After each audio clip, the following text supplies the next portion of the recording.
बस थोड़ा सा सब्र रखिए। हाँ हाँ ठीक है, अब तुम्हारी बात पर यकीन कर रहा हूं, पर याद रखना अगर पैसा नहीं मिला तो ये बाग मेरे नाम हो जाएंगे। ठीक है, अभी चलता हूं।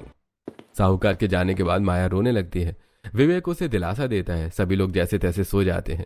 अगली सुबह सभी तैयार होकर अपने आम के बागों में पहुंचते हैं तो देखते हैं कि कुछ पेड़ों के नीचे कच्चे आम टूटे पड़े हैं और जमीन पर किसी के पैरों के निशान हैं। यह देखकर विवेक कहता है, माया, अरे देखो, किसी ने यहाँ आने की कोशिश की है। ये देखो, ये आम अभी बहुत छोटे हैं, कच्चे हैं, फिर भी किसी ने इन्हें तोड़कर यहाँ फेंक दिया। ये जरूर उन चोरों का काम है जो टोह लेने आए थे। पिताजी, ये तो हद हो गई, हमारे ही घर में चोर सेंध लगा रहे हैं, हमें कुछ करना होगा। अब फैसला हो चुका है, हम घर नहीं जाएंगे। आज से हम पूरा डेरा यहीं बगीचे में डलेगा। हम यहीं सोएंगे, यहीं जागेंगे और अपने बाग की रखवाली करेंगे। हाँ विवेक जी, मैं भी आपके साथ हूँ। हम अपनी मेहनत को चोरों के हाथ नहीं लगने देंगे। ठीक है पिताजी, मैं घर जाकर सामान और बिस्तर की गठरी ले आता हूँ। आज से यही हमारा घर है। रुक बेटा, हम सभी तेरे साथ चलते हैं और अपना सामान लेकर 2 घंटे में वापस यहीं आ जाएंगे। बेटा, तुम लोग सामान लेकर आओ और मैं इस चारपाई को हटाकर पड़ोस के गांव से एक बड़ी चारपाई खरीद कर ले आता हूँ, ताकि हम सभी उस चारपाई पर आराम से एक ही जगह सो सके। लेकिन पिताजी, आपको ये चारपाई हटाने की क्या जरूरत है? हम लोग अलग अलग चारपाइयों पर भी तो सो सकते हैं और बाग में सबके लिए अलग अलग चारपाइयां भी तो रख सकते हैं। हाँ बहू, हम अलग अलग चारपाइयां रख तो सकते हैं, लेकिन चोरों का कोई भरोसा नहीं है। अगर हम अलग अलग सोए तो वो हमें आसानी से नुकसान पहुंचा सकता है, और अगर हम एक ही चारपाई पर सोए तो वो हमें नुकसान नहीं पहुंचा पाएगा। इसलिए हम सब जब तक इस खेत की रखवाली करेंगे तब तक फल पक नहीं जाते और बिक नहीं जाते। ये सुनकर चांदनी मन ही मन सोचती है, हे भगवान, इसका मतलब है कि आम के बगीचे में एक ही चारपाई पर मेरा पूरा ससुराल बसेगा। अब सभी लोग अपने घर जाते हैं और गठरियों में अपना अपना सामान पैक करके वापस अपने बाग की तरफ निकल पड़ते हैं। रास्ते में मोहल्ले के लोग उन्हें देखकर कहते हैं, अरे पूरा परिवार लश्कर लेकर कहाँ जा रहा है माया? बगीचे की रखवाली करने विमला बहन। चोरों का डर है, इसीलिए अब वहीं डेरा डालेंगे जब तक फसल घर ना आ जाए। ये तो बड़ा अच्छा है, कम से कम सब साथ तो रहोगे। बातें करने के बाद सभी लोग बगीचे पहुंचते हैं। तब तक विवेक ने आम के बाग में एक बड़ी सी चारपाई रख दी थी। वो फिर सभी मिलकर पलंग के नीचे अपनी बड़ी चारपाई के नीचे अपना सारा सामान जमा देते हैं। चांदनी ये सब देखकर बहुत असहज महसूस कर रही है। वो धीरज से कहती है, धीरज, ये क्या मजाक है? हम सब एक ही चारपाई पर कैसे सोएंगे? पूरा ससुराल एक ही चारपाई पर? ये सुनने में भी कितना अजीब लगता है। अगर चोर आ रहे हैं तो पुलिस को बुलाओ ना, ये क्या तरीका है? चांदनी, यहाँ पुलिस कुछ नहीं करती। पिताजी जो कह रहे हैं वो सही है, हमें एकजुट होकर रहना होगा। बस कुछ दिनों की तो बात है, थोड़ा एडजस्ट कर लो। ऐसे ही रात का समय हो जाता है। विवेक चारपाई पर कथरियां और पुरानी चादरें बिछा देता है। बगीचे में सन्नाटा है, बस झींगरों की आवाज आ रही है। चांदनी का मन घबरा रहा है। विवेक कहता है, अरे चलो बच्चों, सो जाओ। चांदनी बेटा, तुम बीच में सो जाओ। माया तुम्हारे पास रहेगी, धीरज और मैं बाहर की तरफ रहेंगे ताकि हम नजर रख सकें। हे भगवान, ये कहाँ फंसा दिया मुझे? न प्राइवेसी है, ना आराम, बस ये मच्छर और ये अंधेरा। पता नहीं कैसे बीतेगी ये रात। सब लोग सोने की कोशिश करते हैं। करीब आधी रात बीत जाती है। अचानक चांदनी के पैर पर कोई चीज रेंगती है। वो चीख कर खड़ी हो जाती है। कीड़ा कीड़ा, माँ जी मेरे ऊपर कुछ चढ़ा है, बचाओ। अरे चुप हो जा बेटा, चिल्ला मत, वरना चोरों को पता चल जाएगा हम यहाँ हैं। बगीचे में तो कीड़े मकोड़े होते ही रहते हैं, इसमें इतना शोर मचाने की क्या बात है? सो जाओ चुपचाप। मैं कैसे सोऊं माँ जी, मुझे बहुत डर लग रहा है। अरे डरो मत बेटा, ये हम सब साथ में हैं। बस आंखें बंद करो, सोने की कोशिश करो। जैसे तैसे रात कट जाती और सुबह हो जाती है। विवेक और धीरज सुबह सुबह ही उठकर बगीचे की चक्कर लगाने निकल गए हैं। चारों तरफ ओस की बूंदें फैली हुई हैं और हर खेतों का नजारा बहुत ही खूबसूरत लग रहा है। विवेक और धीरज थोड़ी देर घूमने के बाद वापस लौट आते हैं और विवेक वापस आकर चारपाई पर लेट जाता है और फिर धीरज से कहता है, धीरज बेटा, मैंने देखा है कि बगीचे के उत्तर की तरफ कुछ जंगली घास बढ़ गई है। जब तक मैं वहां की सफाई करता हूं, तुम जरा बगीचे की मेड़ चेक कर लो। और चांदी बेटा, तुम अब सूरज सिर पर आ रहा है, दीपक के खाने की तैयारी कर लो। हम लोग काम निपटा कर आते हैं, तब तक तुम चूल्हा सुलगा लो। ठीक है पिताजी, मैं अभी आता हूँ। चांदनी, तुम खाना बनाकर रखना, वैसे भूख भी लग रही है। ऐसा कहकर विवेक और धीरज अपने अपने काम पर निकल जाते हैं। माया भी बगीचे के दूसरे कोने में सूखी लकड़ियां बीनने चली जाती है। चांदनी अकेली रह जाती है। वो आसपास से ईंट इकट्ठा करके एक चूल्हा बनाती है और चूल्हा जलाकर खाना बनाना शुरू करती है। लेकिन धुएं से परेशान चांदनी अपने आप से कहती है, ये धुआं, मेरी तो आंखें ही नहीं खुल रही हैं। हे भगवान, ये कैसी मुसीबत है। कहाँ मैं किचन में आराम से खाना बनाती थी और कहाँ यहाँ धूल और धुएं के बीच फंसी हूँ। ये लकड़ियाँ भी गीली हैं, जलने का नाम ही नहीं ले रही हैं। चांदनी बार बार फूंक मारती है जिससे उसकी पूरी हथेली और चेहरे पर राख लग जाती है। तभी तेज हवा चलती है और आसपास की धूल उड़कर उनके चूल्हे और बर्तनों में गिरने लगती है। चांदनी अपने आंचल से बर्तनों को ढकती है और कहती है, ये धूल मिट्टी तो पूरे खाने का सत्यानाश कर देगी। माँ जी और पिताजी को पता नहीं क्या शौक चढ़ा था जो यहाँ आ गए। क्या घर पर चैन नहीं था? कम से कम वहाँ साफ सफाई तो थी। यहाँ तो खाने में भी किरकिराहट आएगी। पता नहीं लोग बगीचे में रहने का सपना कैसे देखते हैं। यहाँ तो नरक जैसा लग रहा है। चांदनी किसी तरह दाल और चावल पकाती है।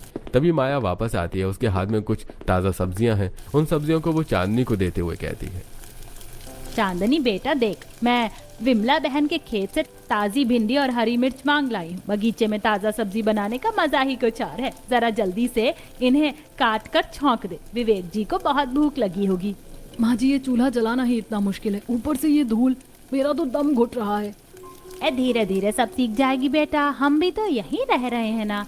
थोड़ी मेहनत तो करनी पड़ती है। अगर फसल बचानी है तो चल, मैं तेरी मदद कर देती हूँ। तभी विवेक और धीरज थके हारे काम से लौटते हैं और चारपाई पर बैठ जाते हैं। थोड़ी देर में चांदनी सबको खाना परोसती है। सभी लोग चारपाई पर बैठकर खाना खाते हैं। खाना खाने के बाद विवेक चारपाई पर ही पसर जाता है। तभी चांदनी धीरे से धीरज के पास आती है और कहती है, धीरज, मुझे बहुत थकान हो रही है और धूप भी तेज है। मैं कहाँ आराम करूँ? पिताजी तो पूरी चारपाई घेर कर सो गए हैं। अरे चांदनी, माँ जी की गोद में सिर रखकर नीचे दरी पर लेट जाओ ना, बगीचे में यही प्रवेशी है। धीरज, तुम समझते क्यों नहीं? मुझे जमीन पर लेटने में दिक्कत होती है। क्या हम शहर से 2-3 चारपाइयां और नहीं मंगा सकते? आखिर हम सब एक ही लकड़ी के ढांचे पर कैसे गुजारा करेंगे? पीछे खड़ी माया ये सारी बातें सुन लेती है और वो कहती है, बेटा बात पैसों की नहीं है, तुझे पता है चोरों के पास हथियार होते हैं, चाकू होते हैं। अगर हम अलग अलग सोएंगे तो वे हमें अकेला पाकर हमला कर सकते हैं। एकजुट होकर रहने में ही भलाई है। एक ही चारपाई पर सोने से हम सब एक दूसरे की ढाल बने रहते हैं। तुझे नींद आ रही है? रुक, मैं तेरे ससुर जी को जगा देती हूँ। नहीं नहीं माँ जी, उन्हें सोने दीजिए, वो बहुत थके हुए हैं। मैं ठीक हूँ। चांदनी भारी मन से पेड़ के तने से टिककर बैठ जाती है। गर्मी और पसीने से उसका बुरा हाल था। तभी वो थोड़ी देर बाद सभी लोगों से कहती है, मुझे बहुत गर्मी लग रही है, मुझे नहाना है। अरे बेटा, बगीचे से थोड़ी दूरी पर एक ठंडी नहर बहती है, तुम नहर पर जाकर नहा लो। और धीरज बेटा, तुम उसके साथ चले जाओ। अब चांदनी और धीरज नहर की तरफ निकल पड़ते हैं। थोड़ी देर में वो नहर के किनारे पहुंच जाते हैं। चांदनी उस नहर को देखकर खुश होते हुए कहती है, वाह, कितना सुंदर नजारा है। सच में ये नहर तो बहुत अच्छी लग रही है। हाँ चांदनी, तुम यहाँ नहाओगी तो सारी थकान मिट जाएगी। मैं वहाँ पेड़ के पीछे बैठा हूँ, तुम आराम से नहा लो। हाँ धीरज, शुक्र है, कम से कम यहाँ थोड़ी शांति तो है। धीरज देखो, यहाँ कितने अच्छे टमाटर लगे हैं। मैं नहाने के बाद थोड़े तोड़ लूंगी, रात को चटनी के लिए अच्छे रहेंगे। अब नीरज पेड़ के नीचे आराम से बैठ जाता है और चांदनी नहर के ठंडे पानी में नहाती है। उसके बाद किनारे से ताजे टमाटर और मिर्चियां तोड़ती है। वो काफी देर वहां रहती है। फिर शाम होने लगती है और वो नीरज के साथ वापस आम के बगीचे की तरफ निकल पड़ती है। वो वापस बगीचे पहुंचते हैं तो देखते हैं कि वहां धीरज की बहन शिप्रा और उसका पति आए हुए हैं। शिप्रा को देखकर चांदनी और धीरज खुश होते हैं। तब शिप्रा कहती है, भाभी कैसी हैं आप? अरे वाह, आप तो पूरी तरह बगीचे वाली बन गई हैं। मैंने सुना है आप लोग यहीं डेरा डाले हुए। मैंने तो कहा चलो सबसे मिल आते हैं। अच्छा किया शिप्रा कि तुम यहाँ चली आई। चांदनी बेटा, इनके लिए भी खाना बनाना होगा। आज रात ये लोग यहीं रुकेंगे। यहीं? मतलब इसी चारपाई पर? माँ जी, हम 4 लोग पहले ही मुश्किल से समा रहे हैं, अब 6 लोग। अरे जगह बन जाएगी बेटा। दामाद जी और धीरज नीचे सो जाएंगे। हम और तुम तीनों औरतें चारपाई पर थोड़ा सिमट कर सो जाएंगे। अब चांदनी चूल्हा जलाकर सभी के लिए खाना बनाती है और सबको खाना खिलाती है।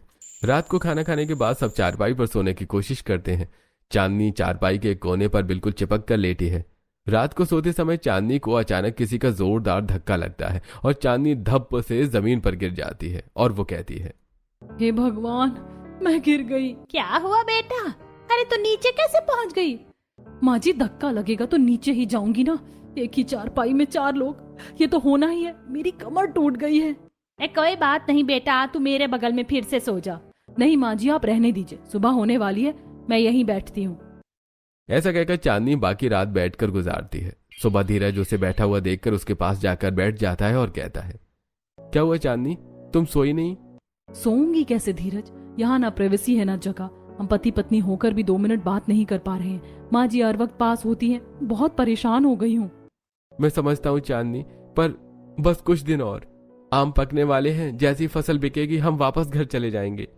थोड़ी देर बाद सुबह हो जाती है और चांदनी फिर से चूल्हे पर सभी के लिए खाना बनाना शुरू करती है। वो खाना बनाकर सभी को खिलाती है। उसके बाद शिप्रा और उसका पति वापस चले जाते हैं। ऐसे ही सारा दिन गुजरता है और रात हो जाती है। सभी लोग सो जाते हैं। रात के करीब 2 बज रहे हैं। तभी अचानक घुंघरू की आवाज आती है, जैसे कोई औरत बगीचे के पेड़ों के बीच नाच रही हो। चांदनी धीरज के पास आकर धीरज को जगाते हुए कहती है, धीरज, धीरज उठो, सुनो ये आवाज कैसी है? क्या हुआ? कौन सी आवाज? घुंघरू, पायल की आवाज आ रही है। माँ जी, पिताजी उठिए। माया और विवेक भी जाग जाते हैं। सब बिल्कुल शांत होकर सुनते हैं। छन छन छन की आवाज कभी पास आती है, कभी दूर चली जाती है। हाँ, आवाज तो आ रही है, पर इस बगीचे में आधी रात को पायल पहनकर कौन घूमेगा? आज तक तो ऐसी आवाज कभी नहीं सुनी। ये भगवान, कहीं कोई अनहोनी तो नहीं? चांदनी तू डर मत, हम सब साथ हैं। कौन है वहाँ? है, सामने आओ, मैं लाठी देखकर आता हूँ। विवेक लाठी लेकर पेड़ों की ओर जाता है, लेकिन आवाज अचानक बंद हो जाती है। वो वापस आता है तो आवाज फिर से शुरू हो जाती है।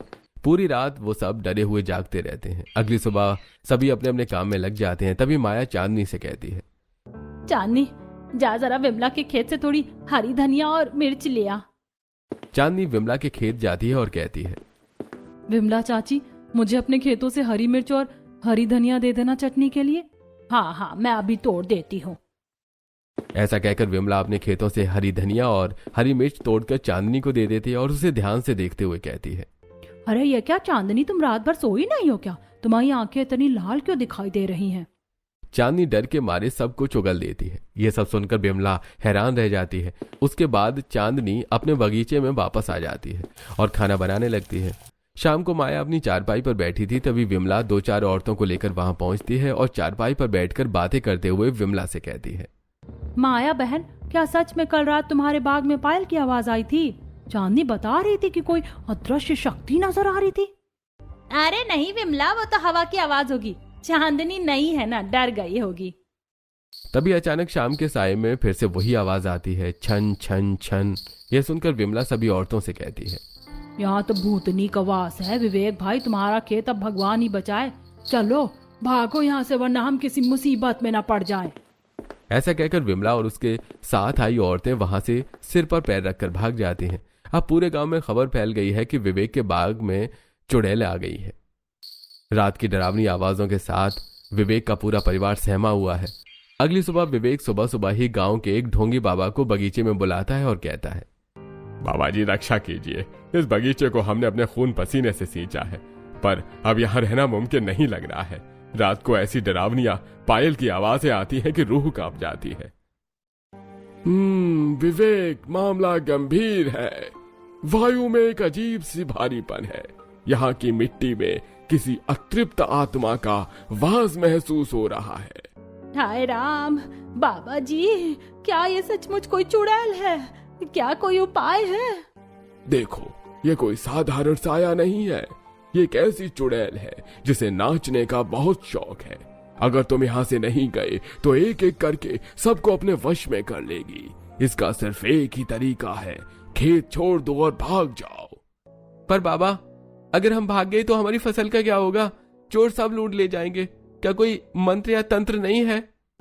मंत्र तो है, पर वो कितना असर करेगा कह नहीं सकता। ये लो अभिमंत्रित भभूति, इसे अपनी चारपाई के चारों ओर छिड़क देना। अगर आज रात भी आवाज आई तो समझ लेना कि अब भगवान ही मालिक है। बाबा जी भभूति देकर वहां से चले जाते हैं। माया जल्दी जल्दी चारपाई के चारों ओर घेरा बना देती है। चांदनी चुपचाप अपना काम करने लगती है। तभी माया कहती है, चांदनी, ये जो सूखे पत्ते गिरे हैं ना, इन्हें झाड़ू मारकर इकट्ठा कर ले। आज लकड़ियां कम है तो इन्हीं पत्तों से जलाकर खाना बना लेंगे। माँ जी, इतनी तेज धूप है और ये पत्ते ये तो जलते ही राख हो जाते हैं। मुझे बहुत गर्मी लग रही है। क्या हम आज का खाना घर जाकर नहीं बना सकते? कम से कम एक वक्त तो सुकून से रह पाएंगे। कितनी बार समझाऊं, घर जाने का मतलब है चोरों को न्योता देना। जब तक आम बड़े नहीं हो जाते हमें यहीं तपना होगा। जा जल्दी खाना बना। चांदनी भारी मन से झाड़ू उठाती है और बगीचे की सफाई करने लगती है। फिर वो आम के पत्तों को इकट्ठा करके कुछ लकड़ियां लगाकर चूल्हे पर खाना बनाती है और सभी को खाना खिलाती है। खाना खाने के बाद चांदनी आज हिम्मत करके अपनी सास से बात करती है। माँ जी, आज मेरे सिर में बहुत तेज दर्द हो रहा है, शायद धूप की वजह से। क्या मैं आज दोपहर में इस चारपाई पर थोड़ा आराम कर सकती हूँ? रोज मुझे लेटने को भी नहीं मिलता। हाँ बेटा, आज तू बहुत थक गई, तू आराम कर ले। वैसे भी हमें धीरज के साथ बगीचे के दूसरे छोर पर जाकर पेड़ों का निरीक्षण करना है। तू सो जा, हम आते हैं। माया और विवेक चले जाते हैं। चांदनी चारपाई पर लेटती है पर उसे नींद आ जाती है और वो सो जाती है। शाम हो जाती है। चांदनी फिर से उठती है और खाना बनाती है, सभी लोगों को खाना खिलाती है और रात को सभी सो जाते हैं। रात के 2 बज रहे हैं। अचानक छन छन छन छन पायल की आवाज गूंज उठती है। विवेक कहता है, बबूती ने भी काम नहीं किया। अरे वो देखो, आवाज पेड़ों के पीछे से आ रही है। हे भगवान, ये तो और तेज हो गई है। अब तो हमें यहाँ से जाना ही होगा। विवेक जी, मुझे आम नहीं चाहिए, मुझे अपना परिवार चाहिए। चलो यहाँ से। माँ, पिताजी, चलिए सामान समेटिए, जा रहे तो जा रहे हैं, हम कल सुबह ही घर लौट जाएंगे। अगले दिन सुबह सब लोग भारी मन से अपनी गठरियां बांधने लगते हैं। विवेक के चेहरे पर उदासी है कि उसकी साल भर की मेहनत अब चोरों के हवाले होगी। चांदनी अपना सामान समेटते हुए थोड़ा मुस्कुरा रही है। तभी पड़ोस के खेत वाली विमला वहां आती है और कहती है, क्या हुआ विवेक भाई, बोरिया बिस्तर क्यों बांध लिया? घर वापस जाने का इरादा है क्या? क्या करे विमला? विमला वहां आती है और कहती है, क्या हुआ विवेक भाई, बोरिया बिस्तर क्यों बांध लिया? घर वापस जाने का इरादा है क्या? क्या करे विमला बहन, इस बगीचे में भूतनी का वास है। अब और यहाँ रुकना जान जोखिम में डालना है। हम वापस जा रहे हैं घर पर। मैं आम के चक्कर में अपने परिवार की जान नहीं गंवा सकता। हाँ भाई, सही कह रहे। पूरे गांव में चर्चा है कि तुम्हारे खेत में चुड़ैल नाचती है। अब तो कोई चोर भी इधर आने से डरेगा। बातें करने के बाद विमला चली जाती है और वो सभी अपनी अपनी गठरियां उठाकर अपने घर की तरफ जाने लगते हैं। जैसे ही वो लोग बगीचे से बाहर निकलते हैं, विवेक रुक जाता है और दुखी होकर पेड़ों को देखता है। तभी चांदनी कहती है, पिताजी, माँ जी, आप लोग इतना दुखी क्यों हो रहे? कोई चोरी नहीं होगी, मैं आपसे वादा करती हूँ। आप लोग बेफिक्र होकर घर चलिए। तू ये कैसे कह सकती है चांदनी? हम तो घर जा रहे हैं, पीछे से चोर सब साफ कर देंगे। नहीं करेंगे, क्योंकि बगीचे में कोई भूतनी या चुड़ैल है ही नहीं। वो पायल की आवाज, वो तो मैं सुना रही थी। क्या तू सुना रही थी? कैसे?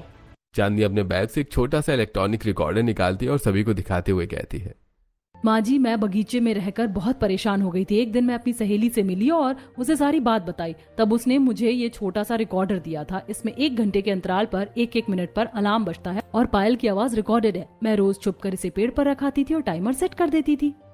पर बहू, तूने ऐसा क्यों किया? पिताजी, मुझे माफ कर दीजिए, पर आप लोग जिस तरह जिद पर अड़े थे, एक ही चारपाई पर पूरा ससुराल, ना प्राइवेसी थी ना आराम, मेरा दम घुट रहा था।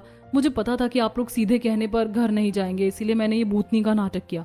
अब पूरे गांव में खौफ है, कोई चोर इस बगीचे की तरफ आंख उठाकर भी नहीं देखेगा। हम घर पर चैन से सो सकते हैं और हमारे आम भी सुरक्षित रहेंगे। ये सुनकर सभी लोग खुश हो जाते हैं। फिर अचानक विवेक और धीरज जोर जोर से हंसने लगते हैं। माया भी अपनी मुस्कुराहट नहीं रोक पाती। फिर विवेक कहता है, वाह बहू, तूने तो कमाल कर दिया। तूने हमें भी बचा लिया और हमारी फसल को भी। रिकॉर्डर को हम फिर से पेड़ के ऊपर लगा देते हैं ताकि आवाज आती रहे और लोगों का डर बना रहे, ताकि हमारे पेड़ों के आम भी बचे रहें। ऐसा कहकर विवेक उस रिकॉर्डर को वापस पेड़ पर लगा देता है। अब वो लोग चैन से अपने घर चले जाते हैं। कुछ हफ्तों बाद आम पक जाते हैं। विवेक के बगीचे में एक भी चोरी नहीं होती, जबकि पूरे गांव के बाग लुट जाते हैं। एक दिन सभी लोग बाग में वापस आ रहे थे। तभी रास्ते में विमला मिलती है और कहती है, अरे विवेक भाई, तुम्हारे आम तो बड़े अच्छे बिके। सुना है तुम्हारे यहाँ एक भी चोरी नहीं हुई। हाँ विमला बहन, हमने अपने बगीचे की रखवाली के लिए एक बहुत पहुंच वाली भूतनी रख रखी थी ना। विमला ये सुनकर उल्टे पांव भाग खड़ी होती है। महादेव का पूरा परिवार हंसने लगता है। फसल अच्छी होने की वजह से उन्हें मुनाफा भी अच्छा होता है और वो साहूकार का कर्ज भी चुका देते हैं और पूरा परिवार खुशी खुशी घर वापस लौट आता है।